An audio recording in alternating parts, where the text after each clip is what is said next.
नमस्ते, स्वागत है आपका इस वीडियो में। तो आज है आपका 11th of September. So today is Sunday and ज़्यादा एज यूजुअल संडे को ज़्यादा न्यूज़ नहीं होता है। तो आज हम डिस्कस करेंगे इकोनॉमिक टाइम्स के बारे में। बिजनेस स्टैंडर्ड आज नहीं आता है और कुछ ज़्यादा कुछ न्यूज़ नहीं है, जस्ट एन ओवरव्यू जो इस वीक का जो हमने देखा था उसका कैरी फॉरवर्ड हुआ है अभी। उसके बारे में थोड़ा सा हम डिस्कस करेंगे and will try to understand what might happen in the next week. So, no consensus yet on IPEF trade policy pillar. So this is a very important thing because ये trade policy between Indo-Pacific IPEF क्या होता है? IPEF का मतलब होता है Indo-Pacific Economic Framework। यहाँ पे आप देखो Indo-Pacific Economic Framework। So this is a very important term। अगर आपको एग्जाम में कोई पूछता है या अगर आप कहीं पे भी अगर आपको पूछा जाता है IPEF क्या है, तो it is Indo-Pacific Economic Framework। So primarily यहाँ पे जो इंडिया और इकोनॉमी का जो अब अलग अलग तरीके के फ्री ट्रेड अग्रीमेंट करते हैं, FTA करते हैं। हर एक एग्रीमेंट का अलग अलग नाम होता है। वो इंटर स्टेट हो सकता है, इंटर कंट्रीज़ हो सकता है। सो प्राइमरली फ्री ट्रेड अग्रीमेंट में ये फ़ायदा ये होता है कि दोनों कंट्री के बीच में जो है आपका समझौता होता है, इकोनॉमिक समझौता होता है। तो बहुत सारे जो पेपर वर्क होते हैं उसको रिड्यूस किया जाता है, गेटवे बनाया जाता है कि अगर आपको कोई सामान बेचना है, फॉर एग्जांपल इंडिया अगर US के साथ अगर एक फ्री ट्रेड एग्रीमेंट होता है, वहाँ पे डील किया जाता है कि हाँ अमेरिका से जो है फॉर एग्जांपल हम डिफेंस इक्विपमेंट मंगाएंगे और यहाँ से जो है IT इक्विपमेंट, आपने डेफिनेटली सुना होगा हार्ली डेविडसन एंड मैंगो एक एग्रीमेंट हुआ था बहुत सालों पहले। वहाँ पे ये बताया गया था कि अमेरिकन कंपनी हार्ली डेविडसन जो है बाइक्स है, जो एक्चुअली बंद हो गया अभी इंडिया में, वो इंडिया में हार्ली डेविडसन को बेचेंगे और यहाँ से इंडिया से मैंगो US में बेचा जाएगा। तो ये कुछ सारे एग्रीमेंट्स होते हैं, फ्री ट्रेड एग्रीमेंट होता है। इससे क्या होता है कि जो इकोनॉमिक मूवमेंट होता है, क्योंकि ग्लोबलाइजेशन के दिन में आपको इकोनॉमिक मूवमेंट को ज़्यादा पुश करना पड़ता है। हर एक कंट्री का जो मैनेजमेंट रेजिडेंट गवर्नमेंट जो होता है उसका टारगेट ये होता है कि किस तरीके से लोकल इकोनॉमी को हम ग्रो कर सकते हैं और लोकल इकोनॉमी को हम सेव कर सकते हैं। दैट्स वाई जब एक कंट्री को अपने लोकल इंडस्ट्रीज़ को सेव करना पड़ता है, they have what we call anti dumping laws. ऐसे बहुत सारे लॉज बनाए जाते हैं। जैसे अभी रिसेंट क्या हो गया कि ब्रोकन राइस जो है उसका एक्सपोर्ट जो है वो प्रोहिबिट कर दिया गया है। क्यों? ताकि हमारे लोकल इकोनॉमी में जो है क्रैश करने के लिए चावल, ये सारे जो चीज़ हैं इसका आपका शॉर्टेज ना हो। क्योंकि 3 दिन पहले बांग्लादेश ने बोला था कि हम जो है अराउंड 5% एक्साइज ड्यूटी या आई थिंक पूरी तरीके से एक्साइज ड्यूटी चावल के ऊपर रिड्यूस कर देंगे। फिर उसी दिन मार्केट में जो है आपका जो चावल का जो होलसेल का प्राइस है वो बढ़ गया। क्यों? क्योंकि एक्सपोर्ट करना है भाई बांग्लादेश में ज़्यादा एक्सपोर्ट करोगे तो यहाँ पे लोकल मार्केट में शॉर्टेज हो जाएगा। इसलिए विंडफॉल टैक्सेस लगाए जाते हैं, एक्साइज ड्यूटी लगाए जाते हैं, प्रोहिबिट किया जाता है और may be a certain segment of that product और गुड्स उसको बैन किया जाता है। रीज़न यही है कि गवर्नमेंट का काम यही होता है कि हर एक चीज़ को चेक्स एंड बैलेंसेस के बीच में रखना। चेक्स एंड बैलेंसेस कैसे करना है? ताकि आपका लोकल इकोनॉमी, आपकी जो जनसंख्या है, आपके जो सिटीजन्स हैं, उनको इफेक्ट ना हो। ये प्राइमरीली अमेरिका बहुत अच्छे तरीके से करता है। इंडिया जो है पहले उतने अच्छे तरीके से नहीं कर पाता था because there were different parties which actually influence the government and its policies. बट अभी जो है थोड़ा सा बेटर हमें देखने को मिलता है और उसी का फल है कि इंडियन इकोनॉमी थोड़ा सा इंसुलेटेड है और बाहर में अगर कुछ भी होता है तो उससे थोड़ा सा इंसुलेटेड जो है इंडियन इकोनॉमी रहता है। But again the main problem with our Indian system is हमारा जो energy security, that is a very big concern for everyone. So उस पर इंडियन गवर्नमेंट काम कर रही है। So I am quite happy to see that. तो अभी आप यहाँ पे डिस्कस कर रहे हैं ट्रेड पॉलिसी पिलर के बारे में। ये पिलर मतलब वो घर का पिलर नहीं होता है। यहाँ पे ट्रेड पॉलिसी पिलर का मतलब होता है कुछ चीज़ें जिस पे आप कमिट करते हो कि हाँ ये जो है हमारे फाउंडेशन है, हमारे मतलब जो रिलेशन हम तैयार कर रहे हैं, जो हमारा ट्रेड एग्रीमेंट तैयार कर रहे हैं या फ्रेमवर्क तैयार कर रहे हैं, उसका फाउंडेशन है। तो प्राइमरी यहाँ पे ये बात कर रहे हैं कि हम कुछ जगह पे ट्रेड पिलर हम उसमें एग्री करने वाले हैं, जहाँ पे हम बात करेंगे commitments on environment, labour, digital trade, public procurement मतलब government procurement, minister for commerce and इन्होंने Piyush Goyal is basically the public procurement, he is the minister of commerce and industry of government of India. पहले वो railway के minister थे। तो primarily वहाँ पे ये हो जाता है कि अगर अमेरिका बोलता है कि नहीं आपका जो है कोल का कंजम्पशन या आपका जो रिन्यूएबल एनर्जी का जो कंजम्पशन है, रिन्यूएबल एनर्जी आपका एनर्जी कंजम्पशन में फॉर एग्जांपल अभी 2% है हमारा रिन्यूएबल एनर्जी से, आपको उसको 5% लेके जाना पड़ेगा, 10% लेके जाना पड़ेगा। तो ऐसे बोलने से नहीं होता है, वहाँ पे आपको इंडस्ट्री को डेवलप करना पड़ता है, इन्वेस्ट करना पड़ता है। वो पैसा जो है इन्वेस्टमेंट के लिए आपके पास नहीं होता है, तो फिर आप बॉन्ड इशू करते हो, G-SEC बोलते हैं, गवर्नमेंट सिक्योरिटीज़ आप इशू करते हो, फिर उसके ऊपर आपको कूपन रेट यानी आपको उसमें इंटरेस्ट देना पड़ता है। सो गवर्नमेंट के ऊपर बोझा लगता है। एंड वहाँ पे जो है आप नए नए स्कीम लेके आते हैं जहाँ पे प्राइवेट प्लेयर्स जो आके इन्वेस्ट करते हैं, प्राइमरीली क्योंकि हमारे यहाँ पे टेक्नोलॉजी नहीं है, तो फिर वो अमेरिका से आता है। So this is how the whole system works. And directly indirectly जो है अमेरिका यहाँ से पैसा लेके जाना चाहता है और हम अमेरिका से पैसा यहाँ पे लेके आना चाहते हैं। तो इस जगह पे अगर आप कुछ ट्रेड एग्रीमेंट पे साइन करते हैं, उसको वायलेट करते हैं, तो फिर फर्दर जो ट्रेड एग्रीमेमेंट होने वाले हैं वहाँ पे एक डिस्ट्रस्ट तैयार होता है। और इसी चीज़ को जो है इंडियन गवर्नमेंट थोड़ा सा अवॉइड करना चाहती है, कोई भी गवर्नमेंट को ये अवॉइड करना चाहिए। And that's what they are trying to figure out that America अगर बोलेगा कि ये आपका लेबर जो है लेबर कोड ऑफ कंडक्ट या समथिंग, इसमें आपको ये फॉलो करना चाहिए। हमारे यहाँ पे 8 घंटे से ज़्यादा काम नहीं होता है, आपके वहाँ पे भी 8 घंटे से ज़्यादा नहीं होगा। तो आप जब देखोगे वही अमेरिकन लाइफस्टाइल अगर आप यहाँ पे इम्प्लीमेंट करने जाओगे 8 घंटे से ज़्यादा, तो मे बी आपका जो प्रोडक्शन कॉस्ट है वो बढ़ जाएगा, क्योंकि 8 घंटे से ज़्यादा आप काम नहीं करवा पा रहे हो। तो even if you make them work for 8.5 hours 10 hours, तो वहाँ पे वही again you are violating the commitment that you did. तो ये कुछ चीज़ें होती है, ये प्राइमरीली नेगोशिएशन का एक ज़रिया होता है। एंड यहाँ पे आपका जितना भी डोमिनेंस है वर्ल्ड स्टेज पे, उसको आप इस्तेमाल करते हैं, अपने डिप्लोमेसी को इस्तेमाल करते हैं। I think government of India should focus on manufacturing में अगर आपको ग्रो करना है, और अगर एक्चुअली में आपको थोड़ा सा बेटर लेवल पे जाना है, चाइनीज़ लेवल पे जाना बहुत डिफ़िकल्ट है, बट अगर आपको थोड़ा सा भी इम्प्रूव करना है, सो इस जगह पे आपको लेबर को जो है इन अ वे आपको आइदर ऑटोमेट करना पड़ेगा, या आपको और भी मल्टीप्लाई करना पड़ेगा, या थोड़ा सा एक्सप्लॉयटेशन आपको करना पड़ता है। थोड़ा सा एक्सप्लॉयटेशन का मतलब ये नहीं है कि आप उसको 15 घंटे काम करा रहे हो, पैसा नहीं दे रहे हो, ऐसी बात मैं नहीं कर रहा हूँ। आप क्या कर सकते हैं, यहाँ पे आप ऑटोमेशन को लेके आ सकते हैं। ऑटोमेशन के माध्यम से एक मशीन तो कंप्लेन कभी नहीं करता ना, आप उससे 25 घंटा 24 आवर्स 365 डेज काम कराओ, they will not complain. But वो मशीन को डेवलप करने के लिए जो रिसर्च एंड डेवलपमेंट चाहिए, जो सिस्टम हमें चाहिए, जो मैनेजमेंट चाहिए, जो इंफ्रास्ट्रक्चर चाहिए, उस पर हमें इन्वेस्ट करना चाहिए, ताकि हमारा जो आउटपुट है, लेबर आउटपुट है या हमारा प्रोडक्शन आउटपुट है, दैट कैन इंक्रीज बाई मैनीफोल्ड्स। और वही चीज़, फॉर सिंपल से एग्जांपल दे रहा हूँ, आप एक गड्ढा करना चाहते हैं, मतलब आप खेती करना चाहते हैं। अगर आप हाथ से करते हैं, ठीक है, तो मिट्टी को काटना, बीज को बोना बहुत टाइम लग जाता है एक आदमी के लिए। बट उसी जगह पे एक ट्रैक्टर अगर आपको दे दिया जाता है, वही एक ही आदमी जो है पूरा काम एक दिन में कर सकता है। और वो एक आदमी अगर अपने हाथ से मैनुअली करता है, तो उसको मे बी 4-5 दिन लगेंगे। तो यहाँ पे आप डिफरेंस समझ रहे हैं। मैं यहाँ पे लेबर एक्सप्लॉयटेशन की बात नहीं, इंसान को एक्सप्लॉयटेशन की बात नहीं कर रहा हूँ। मैं यहाँ पे सिस्टम यानी टेक्नोलॉजी को एक्सप्लॉयट करना, AI को एक्सप्लॉयट करना, ये जो सिस्टम है टेक्नोलॉजी को। ट्रैक्टर क्या है? Tractor is a product of a technology. वो टेक्नोलॉजी को अगर आप यूटिलाइज कर सकते हैं, and if you can exploit it and you can utilize it, तो फिर आपका कोई दिक्कत नहीं। पर वो ट्रैक्टर बनाने के लिए, मैं आपको एक मोटा मोटा एग्जांपल दे रहा हूँ, वो ट्रैक्टर बनाने के लिए आपके पास रिसर्च एंड डेवलपमेंट सिस्टम होना पड़ेगा, एक फैक्ट्री होना पड़ेगा जहाँ पे ट्रैक्टर को बनाया जाता है। और एक ट्रैक्टर को बनाने के लिए 10-15 हज़ार इक्विपमेंट चाहिए होते हैं, या आपके जो छोटे छोटे कंपोनेंट्स चाहिए होते हैं। एक टायर हो गया, इंजन हो गया, वाल्व हो गया, इवन डीजल हो गया, ये सारी चीज़ें आपको चाहिए होता है। तो इसको भी तो बनाना पड़ता है ना। वो अगर आप चाइना से ही लेके आते हैं, तो पैसा कहाँ जाता है? चाइना में जाता है।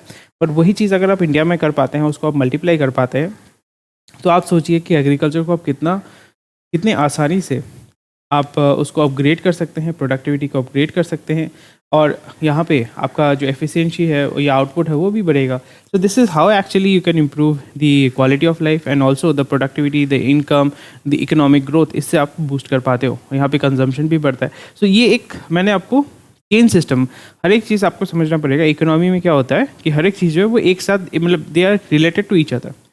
जैसे एग्रीकल्चर की बात मैंने अभी आपको बताया, पहले तो हमारा मैनुअल लेबर होता था। गाय, मतलब आपका जो है गाय को लेकर नहीं करते थे, आपका सांड जो है, सांड को लेके उसका करते थे, हल जो मतलब खेती करते थे। अभी तो वो यूज़ नहीं होता है, ठीक है, ज़्यादातर जगह पे यूज़ नहीं होती, वो एनिमल क्रुएल्टी के अंदर आता है। अभी आप क्या करते हो? हैंड टिलर इस्तेमाल करते हो, ट्रैक्टर इस्तेमाल करते हो। That's how you grow, that's it. And the next and very interesting thing is companies go fishing in new talent pool for festive season. So festive season में primarily जैसे मैंने आपको बताया कि the companies are anticipating बहुत huge level of consumption होगा, and record level का consumption होगा, वी आर एक्सपेक्टिंग दैट, और यहाँ पे आपको जो है हाइप क्रिएट किया जा रहा है. Again this is what we call a hype creation and a marketing tool. होगा नहीं होगा पता नहीं, बट ऐसे बताया जा रहा है, ऐसे उसको प्रोजेक्ट किया जा रहा है कि हो चुका है. That is what we call perception management. अगर आपका ऐसे हम इमेज तैयार कर पाते हैं, तो फॉर एग्जांपल जब हम मार्केट में जाएंगे, बोलेंगे कि भाई इन्वेस्टर्स को कि हम नेक्स्ट क्वार्टर में या नेक्स्ट फाइनेंशियल ईयर में हम इतना ग्रोथ एक्सपेक्ट कर रहे हैं, आप जो है और पैसा दो हमें. फॉर एग्जांपल स्टॉक का प्राइस प्राइमरली बढ़ेगा, सेंटिमेंट विल बी पॉजिटिव. तो उसी चीज़ पे जो है ये फोकस कर रहे हैं. एंड यहाँ पे जो एंट्री लेवल जॉब्स होते हैं उसके लिए हायरिंग बहुत ज़्यादा है. पर यहाँ पे सबसे बड़ा इंडिया का प्रॉब्लम ये है, because this is from a personal experience, that hiring for entry level job is so difficult. आप एक मैनेजमेंट लेवल में अगर हायरिंग करते हो, that is much easier, but compare to hiring for entry level jobs, एक driver, delivery boy, tele caller, ये hire करना इतना डिफ़िकल्ट होता है. द रीज़न बिकॉज जब आप मैनेजर लेवल का हायरिंग करते हो ना, वहाँ पे एक एक्सपेक्टेशन होता है, जो बंदा काम करेगा उसका एक्सपेक्टेशन होता है, जो हायर करेगा, जो एम्प्लॉयर है उसका भी एक्सपेक्टेशन होता है. तो उसमें ज़्यादा आपका ऊपर नीचे नहीं होता, वेरिएबल नहीं होता है. बट जब भी आप एंट्री लेवल पे काम करते हो, एक बंदा जो डिलीवरी बॉय का काम करता था, वो टेलीकॉलर का काम करता है, अभी वो पैकेज हैंडलर का काम करता है, वो पहले एयरपोर्ट में काम करता था, वो इतने सारे जॉब करके आया है कि वो जहाँ पे भी उसको 500 रुपये, 1000 रुपये एक्स्ट्रा दिया जाएगा, वो भाग जाएगा वहाँ पे, और लिटरली भाग जाता है. कोई नोटिस पीरियड, कोई उसे फॉलो वॉलो कुछ नहीं करता है. लिटरली आज दूसरे मतलब यही होता है, यही एक्चुअली होता है कि जोमेटो या कोई भी कंपनी का जो है वहाँ पे वो डिलीवरी बॉय का काम करे. उसको मैंने बोला कि भाई तेरे को मैं 1 घंटा काम करना पड़ेगा, इंसेंटिव थोड़ा ज़्यादा दूंगा, 5000 रुपये एक्स्ट्रा तेरे को देने वाला हूँ. नेक्स्ट दिन ही वो जॉब छोड़ के भाग जाएगा. ही डजन और she doesn't care about what the company is going through. तो and that is also the reason why ये टेम्प्रेरी जॉब्स होते हैं, उनको कभी भी फायर कर दिया जाता है, उनका कोई वो नहीं रहता है, जॉब सिक्योरिटी ऐसा जो ऐसा कुछ होता नहीं है. तो प्राइमरीली कहाँ पे ज़्यादा मूवमेंट है? Delivery agent, picker, packer, sorter, loader, unloader, in shop demonstrator, installation service engineers, feet on street etcetera. तो वही चीज़ है, ये सारे शॉर्ट टर्म होते हैं यहाँ पे, इसलिए उनको बहुत ज़्यादा पैसा दिया जाता है. पैसा देने की वजह से वो लोग इधर उधर भागते रहते हैं. मतलब 3 महीना यहाँ काम किया, 6 महीना वहाँ काम किया. इससे प्रॉब्लम ये हो जाता है कि उनका जो करियर जो है वो डैमेज होता है. After a certain point of time they will never get beyond it, and if they are not able to get beyond it, they are never going to grow. That's why आप देखोगे managerial level पे they do not want to easily switch unless and until they are being forced to, or they are getting a better offer. और छोड़ने से पहले भी एक notice period सर्व करके जाते हैं, because उनका जो reputation है वो impeccable वो रखना चाहते हैं. पर entry level jobs में उनको कोई फ़र्क नहीं पड़ता है. So this is quite interesting. Adani hikes Ambuja and ACC stakes marginally. इसके रीज़न कुछ है नहीं है as such, because they are already majority owner. जो अडानी ग्रुप है that is majority owner in Ambuja and ACC. तो थोड़ा भी 2-3% अगर ऊपर नीचे करते हैं, that doesn't make much sense. और ज़्यादा उसमें होल्डिंग बढ़ाया नहीं, 0.4% एंड 2.6%, 2.16%. सो उतना कुछ मैटर नहीं करेगा. रिलायंस इंडिया लिमिटेड जो है that is India's largest producer of polyester and Vimal. आपने नाम सुना होगा, विमल. सो विमल भी रिलायंस का ही है. सो पेट्रोलियम के पहले या रिफाइनिंग के पहले उनका जो है पॉलीएस्टर का बिजनेस था. विमल जो ब्रांड धीरूभाई अंबानी ने शुरू किया था. Reliance India limited is the largest producer of polyester fibre and yarn. तो पॉलीएस्टर कहाँ से आता है? पॉलीएस्टर क्रूड ऑयल से आता है. आपको लग रहा है क्या बोल रहे हैं? हाँ, पॉलीएस्टर जो है आपका क्रूड ऑयल से आता है. और क्रूड ऑयल कहाँ से, मतलब जो पेट्रोलियम से आता है, not crude oil but petroleum से आता है. तो ये चीज़ आपको समझना पड़ेगा. इसलिए अगर पॉलीएस्टर का कोई भी सामान पहनते हो या यूज़ करते हो बॉडी के साथ, that means that you are using petroleum with your skin. आपके हाथ में पेट्रोल लगाते हो नहीं लगाते हो, तो बॉडी में पॉलीएस्टर क्यों पहनते हो? तो I personally don't wear anything polyester. I typically avoid and I would prefer the same thing, because आपको वही चीज़ पहनना चाहिए which is much comfortable, much जितना नेचुरल होगा उतना आपके लिए अच्छा होगा. Khadi, cotton, these are very natural, तो उसको पहनना बेटर है. It's good for your skin.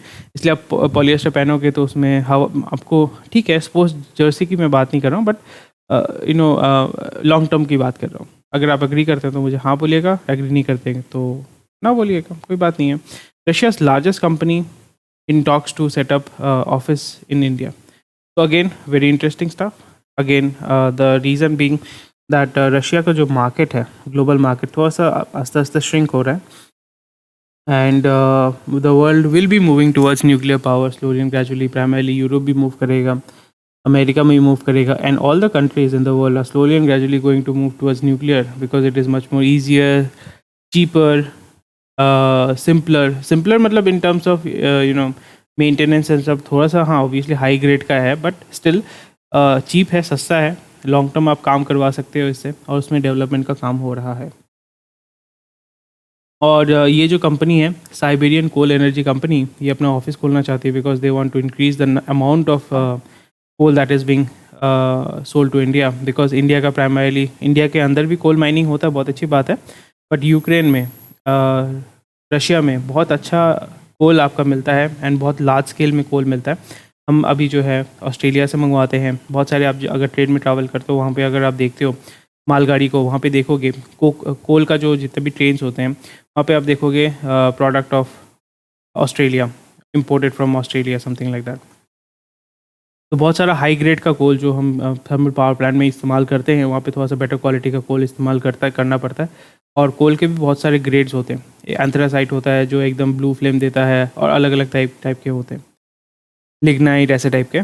तो it's not that important but it is important if you want to know. तो वहाँ पे थर्मल पावर प्लांट में क्या होता है, जिसमें सबसे कम धुआं निकलता है, और आपका जो सूट जो होता है, यानी जो मतलब ये काला काला जो धुआं, कार्बन जिसको बोलते हैं पाती भाषा में, तो वो जितना कम होगा, ब्लू फ्लेम होने से उसका एफिशिएंसी ज़्यादा होगा, तो उसको हम ज़्यादा प्रेफर करते हैं थर्मल पावर प्लांट में, बिकॉज वो ब्लेड्स जो है, रोटर ब्लेड्स, ये सारे जो है, एंड अगेन लोकल पोल्यूशन बहुत ज़्यादा बढ़ जाता है अगर आप उसका सूट बहुत ज़्यादा होता है, रेसिड्यू अगर बहुत ज़्यादा होता है कोई।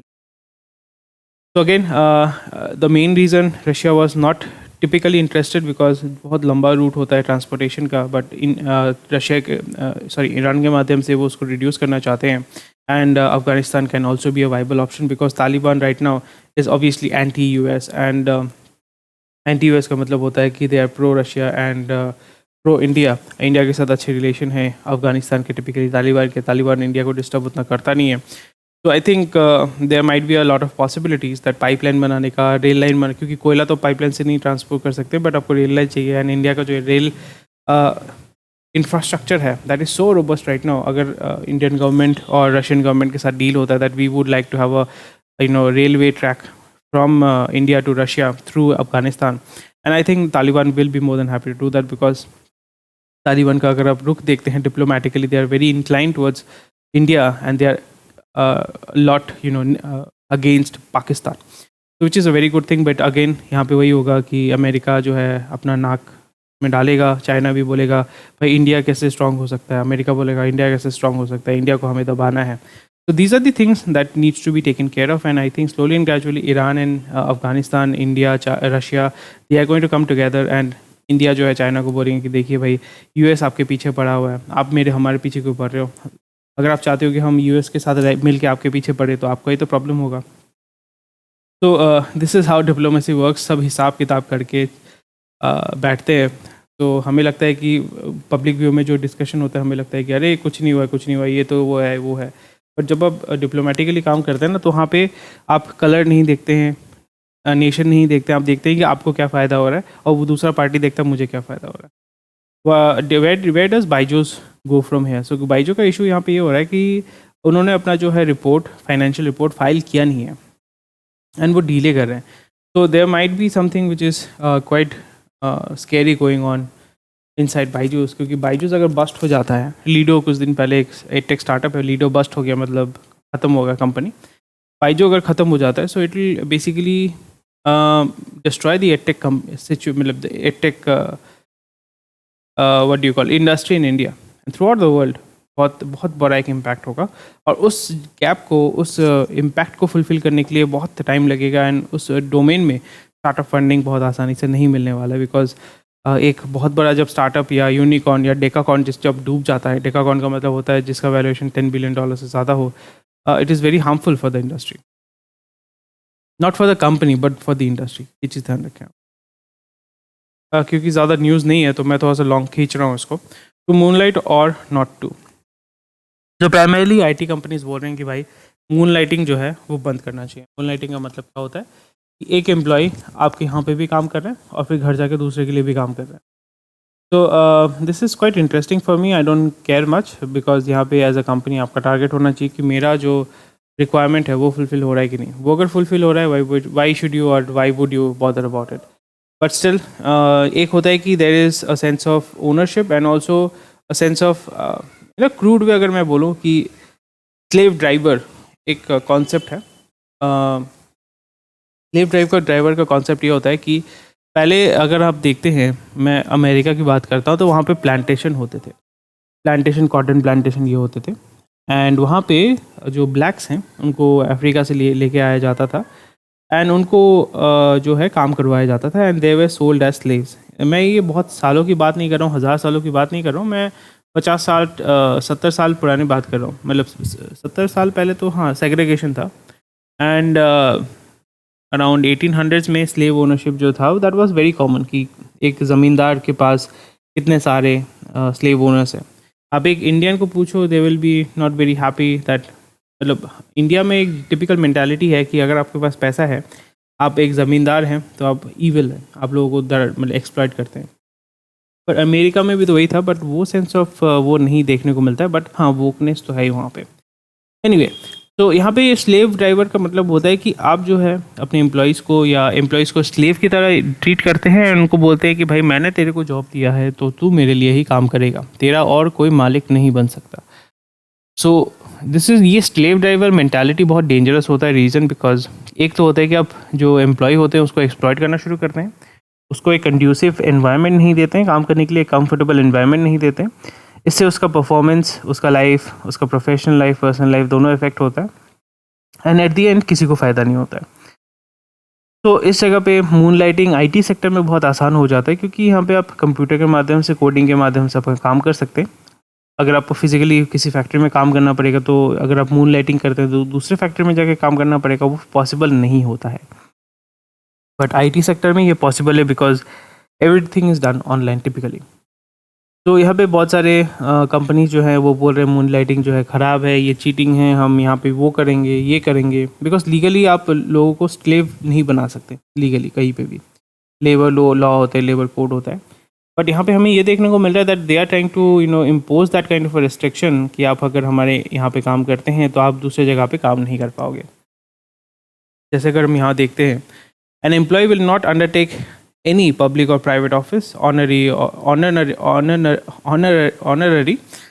remunerative without its prior written permission. Wipro 2 places a condition of seeking the written consent of the business unit head. तो इसमें जो है, इसमें बहुत ही plain and simple loophole मैं आपको बता देता हूँ, and that's what lawyers do.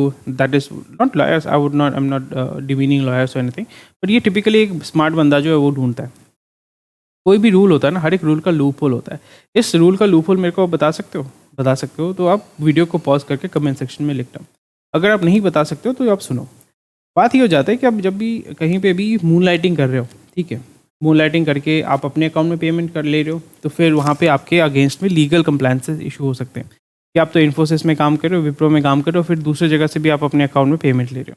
इसका बहुत ही सिंपल उपाय ये है कि आप क्या करोगे, काम आप खुद कर दोगे, काम आप खुद करोगे, पैसा आप अपने बीवी के अकाउंट में लोगे, पैसा आप अपने भाई के अकाउंट में लोगे, बोलोगे कि मेरी बीवी काम कर रही है, मैं थोड़ी काम कर रहा हूँ, and do you have any proof that I have done the work.